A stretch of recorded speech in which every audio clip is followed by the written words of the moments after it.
mutum ne ya je ya aikata zina, ya zo ya sallama da sayyidina abubakar ya ce ka ji abin da ne, ya ce an kama ka a'a, an ganka a'a, haka gama ba wanda ya ganka ya ce to ka ja bakinka kai shiru ka je kai ta istighfari, da Allah yana son tozarta ka kama ka za kai shiru.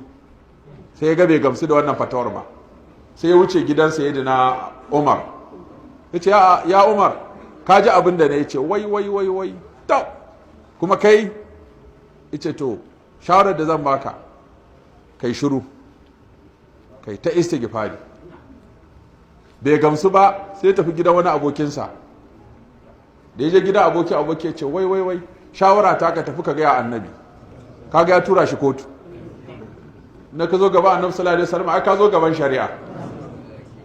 sai ya zo ya ce ya rasulullah na yi laifi, me ka aikata? zina.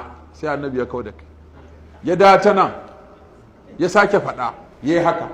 ai tun da ka ga ya kawo da kai ka tashi kai tafiya ka kawai, baya son shaidu su yawa.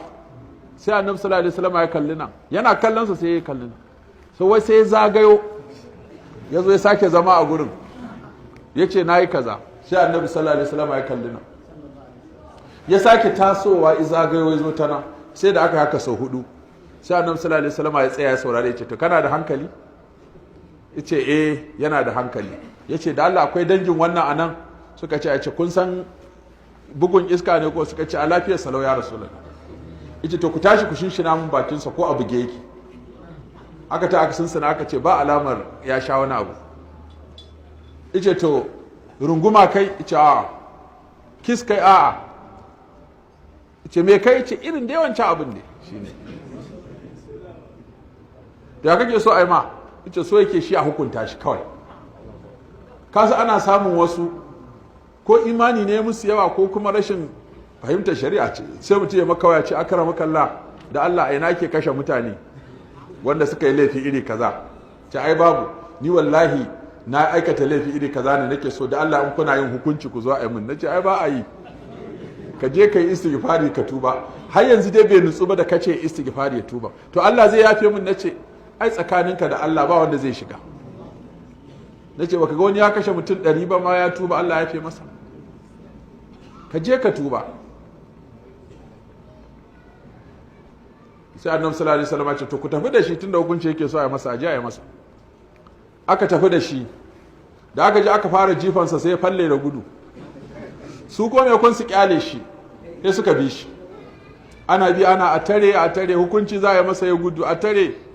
wani ya ɗauko abin nan ƙasusuwa na raƙumi, irin ƙashin an feffeɗe raƙumin an cire tsokar, to ƙwandalan ƙashin, irin ƙashin haƙarƙarin raƙumin kawai sai ya bige shi da shi, yana faɗuwa nan ko bai shura ba.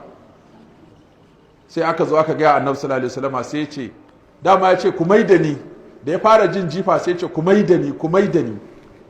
sai annabi sallallahu alaihi wasallam ya ce me yasa ba ku maida shi ba? da ya ce ku maida shi, me yasa ba ku kyale shi ba? dama ba kama shi akai ba, shi ya zo da kansa ya ce ya yi kaza, kuma yanzu ya janye fa ba shi kenan ba? yake ce ya janye, ya kyale shi tunda ba shaidu aka kama shi da su.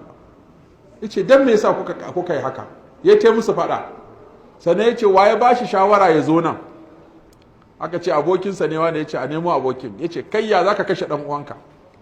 mutum ya zo neman shawara gurinka sai ka tura shi kotu? ai sai ka ba shi shawara a nan, ya suturta kansa, ya istighfari, ya roƙi gafara Allah, ya aiki mai kyau da zai goge masa wannan. ai kowanmu ne ya taɓa aikata wani laifi, don aka ce duk laifin da mutum ya yi sai an zo da shi gaban kotu, ai kotun ba za ta ganu ba. amma kayi abinka ba a kama ka ba a ganka ba a ji ka ba, sai ka je kai ta istighfari ka nemi gafara Allah, in haƙƙin wani ne kuma ka yi masa da haƙƙinsa.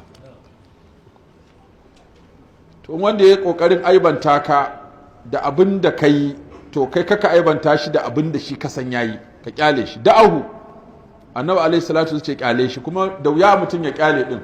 duka yi yana cewa ni aka ci mutunci wallahi sai na rama, ni ma na san abubuwansa da yawa. ai abubuwa biyu da annabi alaihi salatu wasalam ya ce ka yi haƙuri, ba ma haƙurin. na farko ya ce duk wanda izo izagi babanka izagi babanka kai shiru. kakka zagi babansa ka zagi babarsa.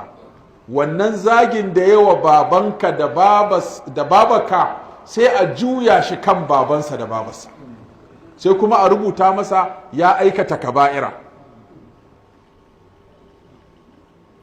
Annabi sallallahu alaihi wasallam yana cikin manya-manyan laifi ka la'anci iyayenka. Sahabbai suka ga abin da nauyi, yaya mutum zai la'anci iyayensa? Ce a abin ne mai sauki, ka zagi mutum babansa da babarsa, shi ma ya zagi babanka da babarka, to kowa ya zagi babansa da babarsa.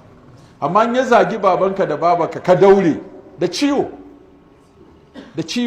don a zahiri na ka yi zaga, amma a shari'a kuma nasa yi zaga in baka rama ba.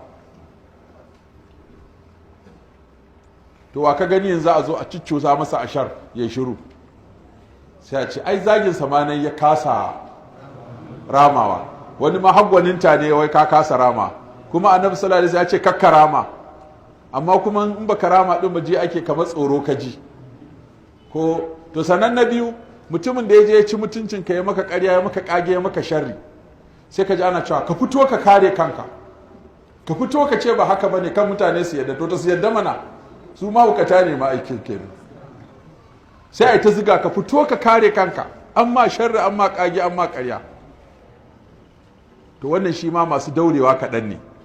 Sai mutum ka ya ce ni ma ina da abin da zan faɗa a kansa, sai ka je ka kwakwalo ka faɗa, shi ma sai ƙara kwakwalowa ya faɗa, sai ka kwakwalo ka faɗa, sai kun ƙare kuma kwakwale-kwakwalen, sai kuma ku zauna kuna kallon juna.